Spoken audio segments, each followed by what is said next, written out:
Hello, I'm Zack. Coming up on Quick News Snaps, 4 of the top stories that are currently making headlines today. At the top of the show, UMNO Youth Chief Khairi Jamaluddin, who has urged authorities to probe businessman Joe Low. In a tweet yesterday, Khairi said UMNO Youth supported Prime Minister Najib and called for a thorough investigation into Low and his association with the controversial One Malaysia development Berhad and all its attendant accusations.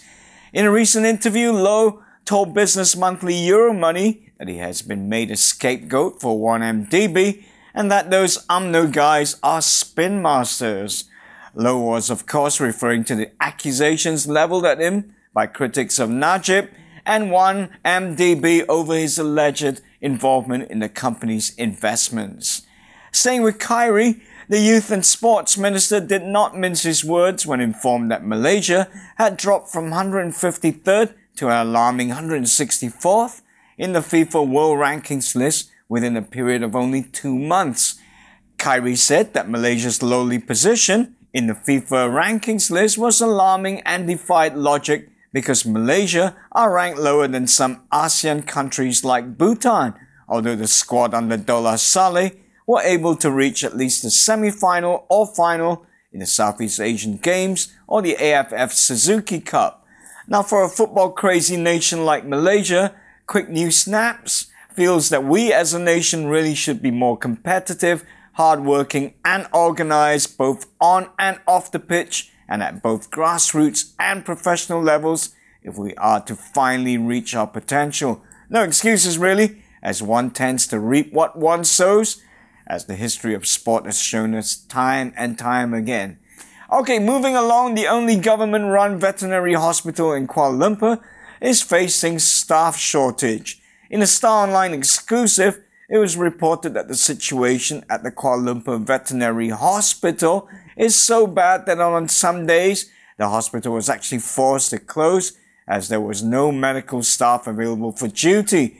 The situation worsened mid-last year as many staff resigned or were transferred out.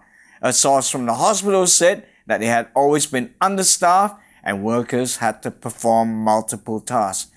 Well, let's hope the authorities find a way to help this much-needed KL institution.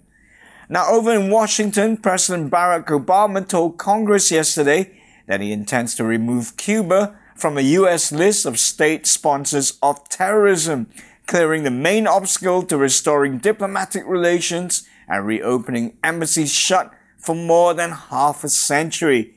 Obama and Cuban President Raul Castro sat down at a Western Hemisphere summit in Panama on Saturday for the first meeting of its kind between US and Cuban leaders in nearly 60 years.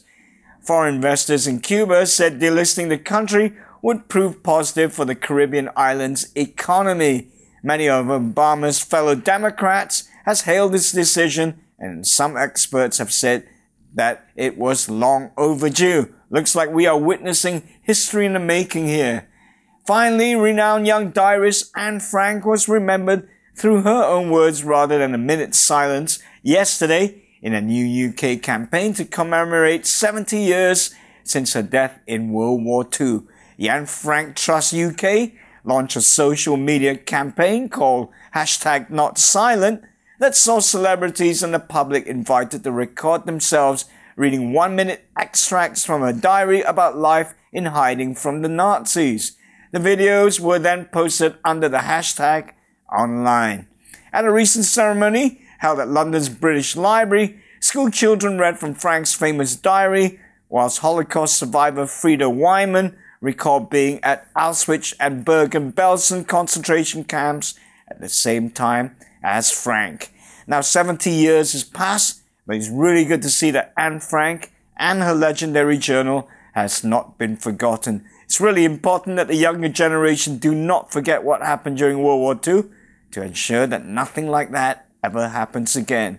Okay, you've been watching Quick News Snaps. I'm Zack. Until next time, goodbye.